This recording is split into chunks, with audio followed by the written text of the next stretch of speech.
విశాఖపట్నం జిల్లా నర్సీపట్నంలోని శ్రీ కామాక్షి వీరబ్రహ్మేంద్ర విశ్వ బ్రాహ్మణ సంఘం ఆధ్వర్యంలో కార్పెంటర్స్ డే వేడుకలను ఘనంగా నిర్వహించారు. పెద్దబడ్డేపల్లిలో కార్పెంటర్లు భారీ ర్యాలీ చేపట్టారు. గత 5-6 సంవత్సరాలుగా కార్పెంటర్లు అనేక ఇబ్బందులకు గురవుతున్నారని చెప్పారు. కూటమి ప్రభుత్వం గుర్తించి సహాయ సహకారాలు అందించాలని కోరారు. రంగారెడ్డి జిల్లాలోని అల్మాస్గూడ, బోయపల్లి ఎన్క్లేవ్ కాలనీ వాసులు హైడ్రా కమిషనర్ రంగనాథ్కి సీఎం రేవంత్ రెడ్డికి చిత్రపటాలకి పాలాభిషేకం చేశారు. కాలనీలోని 236 గజాల పార్కు స్థలాన్ని కబ్జాదారుల నుండి కాపాడి బోర్డు పెట్టడం జరిగిందని తెలిపారు. భూ యాజమాన్ల నుంచి రక్షణ కల్పించాలంటూ హైడ్రా అధికారులకు ఫిర్యాదు చేయగానే తమ సమస్యను పరిష్కరించి దానికి కాలనీ వాసులు ఆనందం వ్యక్తం చేశారు. హైదరాబాద్ బాచుపల్లి పోలీస్ స్టేషన్ పరిధిలో ఇళ్ల తాళాలు పగులగొట్టి చోరీకి పాల్పడుతున్న మహ్మద్ నాసర్ అనే పాత నేరస్తుడిని పోలీసులు అరెస్ట్ చేశారు. గతంలో నిందితునిపై సరూర్ నగర్ పోలీస్ స్టేషన్లో మర్డర్ కేసులో నమోదు కాగా పీడీ యాక్ట్ కింద జైలుకు వెళ్లి వచ్చాడని చెప్పారు. నిందితుని వద్ద నుండి 20 లక్షల విలువ చేసే 25 తులాల బంగారు ఆభరణాలు, 15 తులాల వెండి ఆభరణాలు స్వాధీనం చేసుకున్నట్లు వెల్లడించారు.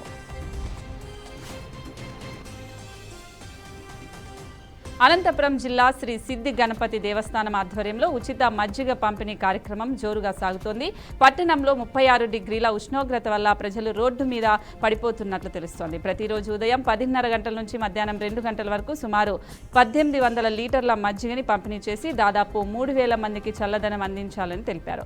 వేడిని తట్టుకోలేని ఈ సమయాల్లో ఇలా మజ్జిగ పంచడం వల్ల ఎంతో మందికి ఉపశమనం కలుగుతుందని స్థానికులు అభినందిస్తున్నారు. వనపర్తి జిల్లాలోని హిందూ ముస్లిం సోదరులు ఉగాది, రంజాన్ పండుగలు అలాగే సోదరాభావంతో జరుపుకోవాలని మాజీ మంత్రి సింగిరెడ్డి నిరంజన్ రెడ్డి తెలిపారు. పట్టణంలోని అన్ని మసీదులకు వెళ్లి ముస్లిం సోదరులకు శుభాకాంక్షలు తెలియజేసి ఇఫ్తార్ విందులో పాల్గొనున్నారు. అయితే ఇఫ్తార్ విందులు మత సామరస్యానికి ప్రతీకగా నిలుస్తాయని, అదేవిధంగా రాబోయే ఉగాది, రంజాన్ పండుగలను హిందూ ముస్లిం సోదరులు ఐక్య మతంతో ప్రశాంతంగా సోదరభావంతో జరుపుకోవాలని నిరంజన్ రెడ్డి తెలిపారు. ములుగు జిల్లా ఏటూరు నాగారం మండలం కొండాయి జంపన్నవాగు బ్రిడ్జిని బీజేపీ నాయకులు సందర్శించారు. బ్రిడ్జి పనులు ఇంకా మొదలు కాకపోవడంతో మంత్రి సీతక్క ఆవిష్కరించిన శిలాఫలకం వద్ద నిరసన తెలిపారు. 2024 ఎన్నికల్లో మహబూబాబాద్ నుంచి పోటీ చేసిన పోరిక బలరాం నాయక్ గెలుపు కోసం మంత్రి సీతక్క ఆగమేఘాల మీద బ్రిడ్జి నిర్మాణానికి శంకుస్థాపన చేసిందని ఆరోపించారు. సంవత్సరం పూర్తయినా బ్రిడ్జి నిర్మాణపు పనులు మొదలు కాకపోవడంపై మంత్రి సీతక్క నిర్లక్ష్యమేనని బీజేపీ దళిత మోర్చా అధికార ప్రతినిధి రామరాజు విమర్శించారు. కర్నూలు జిల్లా ఆదోని మండలం బసరకోడు గ్రామంలో జనసేన పార్టీ ఇన్ఛార్జ్ మల్లప్ప ఆదేశాల మేరకు సేవా కార్యక్రమాలు నిర్వహించారు. Mega power star Ram Charan పుట్టినరోజు కార్యక్రమంలో భాగంగా ఉచితంగా వాటర్ ట్యాంకర్ల ద్వారా గ్రామస్తులకు త్రాగునీరు సరఫరా చేశారు. అనంతరం రామ్ చరణ్ అభిమాని సాయి కుమార్ ఆధ్వర్యంలో మాతా శిశువు ఆసుపత్రి వద్ద గర్భిణీ స్త్రీలకు భోజనం ఏర్పాటు చేశారు. ఈ కార్యక్రమంలో సీనియర్ అభిమాని రమణ, అలాగే జనసేన పట్టణ అధ్యక్షుడు రేణు శర్మ, అలాగే జనసేన మండల అధ్యక్షులు తాహేర్ పాల్గొన్నారు. నంద్యాల జిల్లా శ్రీశైలం మల్లికార్జున స్వామి ఆలయంలో ఉగాది మహోత్సవాలు వైభవంగా ప్రారంభమయ్యాయి. నేటి నుండి మార్చి 31వ తేదీ వరకు 5 రోజుల పాటు జరిగే ఉగాది మహోత్సవాలకు అర్చకులు, వేద పండితులు యాగశాలల్లో శాస్త్రోత్తకంగా ప్రత్యేక పూజలు నిర్వహించారు. ఉగాది మహోత్సవాలు ప్రారంభం కావడంతో నేటి నుండి ప్రతి ఒక్క భక్తునికి స్వామివారి అలంకార దర్శనం మాత్రమే కల్పిస్తున్నట్లు ఈవో శ్రీనివాసరావు తెలిపారు. భక్తులకు ఎటువంటి ఇబ్బందులు కలగకుండా అన్ని ఏర్పాట్లు చేసినట్లు ఆలయ ఈవో తెలియజేశారు. అన్నమయ్య జిల్లా కేంద్రం రాయచోటి మండలం 2వ ఉపాధ్యక్షురాల పదవిని వైసీపీ కైవసం చేసుకుందని ఎన్నికల అధికారులు తెలిపారు. ఎన్నికలకు హాజరు కావాల్సిన వారిలో మొత్తం 10 మంది ఉండగా అందులో 2 చనిపోగా మరో 3 హాజరయ్యారని తెలిపారు. మిగిలిన 5 మంది ఎంపీటీసీ సభ్యుల ఎన్నికలకు హాజరవనున్నారు. ఈ క్రమంలో ఎండపల్లి ఎంపీటీసీ జైపాల్ రెడ్డి 2వ ఉపాధ్యక్షురాలుగా ప్రతిపాదించారు. మరో నామినేషన్ రాకపోవడంతో ఎన్నికల అధికారులు నాగసుబ్బమ్మను వైసీపీ మద్దతులుగా ధృవీకరించి పత్రాన్ని అందజేశారు. హైదరాబాద్ అసెంబ్లీలో అవయవదాన బిల్లును మంత్రి దామోదర రాజనరసింహ ప్రవేశపెట్టారు. ఈ బిల్లుపై జరిగిన చర్చలో కేటీఆర్ పాల్గొని అవయవదానానికి తాను సిద్ధంగా ఉన్నానని ప్రకటించారు. ప్రజాప్రతినిధులు అవయవదానం చేసి అందరికీ ఆదర్శంగా ఉండాలని సూచించారు. అవయవదానంపై ప్రజలకు అవగాహన కల్పించి నియోజకవర్గాల్లో అవయవదానంపై చైతన్యం తీసుకురావాలని తెలిపారు. అవయవదానంతో ఎంతో గొప్ప కార్యక్రమమని, ఇది మరికొందరికి జీవితాన్ని ప్రసాదిస్తుందని కేటీఆర్ తెలిపారు.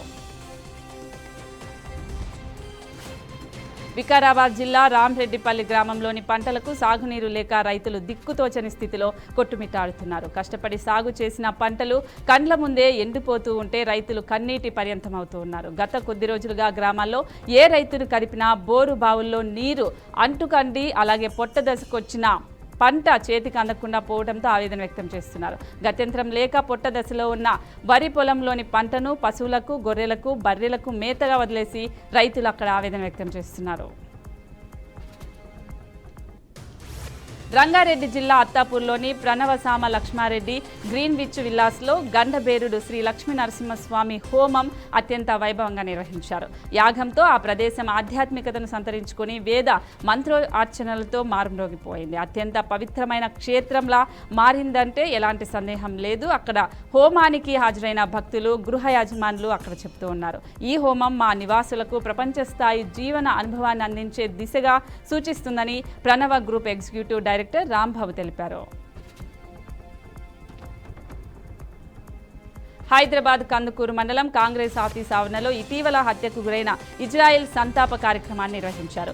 ఈ కార్యక్రమంలో కాంగ్రెస్ అధ్యక్షుడు అందుల సత్యనారాయణ పాల్గొన్నారు. ఇటీవల హత్యకు గురైన ఇజ్రాయెల్ మృతికి సంతాపాన్ని తెలియజేశారు. అనంతరం ఇజ్రాయెల్ ఆడబిడ్డలకు ప్రభుత్వ ఉద్యోగం ఇవ్వాలని, హత్య చేసిన దస్తగిరిని బహిరంగంగా ఉరి తీయాలని హెచ్చరించారు. ఇలాంటివి మళ్లీ పునరావృతం కాకుండా ప్రభుత్వం కఠిన చర్యలు తీసుకోవాలని సత్యనారాయణ తెలిపారు. అంబేద్కర్ కోనసీమ జిల్లా అమలాపురంలోని పాస్టర్ ప్రవీణ్ పగడాల మృతిపై సమగ్ర దర్యాప్తు జరపాలని పాస్టర్లు, క్రైస్తవ సంఘాలు ఆందోళనలు చేపట్టారు. అమలాపురంలో గడియారపు స్తంభం నుండి ర్యాలీగా బయలుదేరి కలెక్టర్ కార్యాలయంలో వినతి పత్రాన్ని అందజేశారు. పాస్టర్ ప్రవీణ్ అనుమానాస్పద మృతిపై అనుమానాలున్నాయని, అది యాక్సిడెంట్ కాదు, హత్యే అని మేము భావిస్తున్నట్లు తెలిపామని చెప్పారు. అసభ్యకరంగా మాట్లాడుతున్న వారిపై చర్యలు తీసుకోవాలని పాస్టర్లు డిమాండ్ చేశారు. గుంటూరు జిల్లా దుగ్గిరాల మండలంలో ఎంపీపీగా కూటమి అభ్యర్థైన చిలువూరు గ్రామంలోని షేక్ జబీనా ఏకగ్రీవంగా ఎన్నికయ్యారు.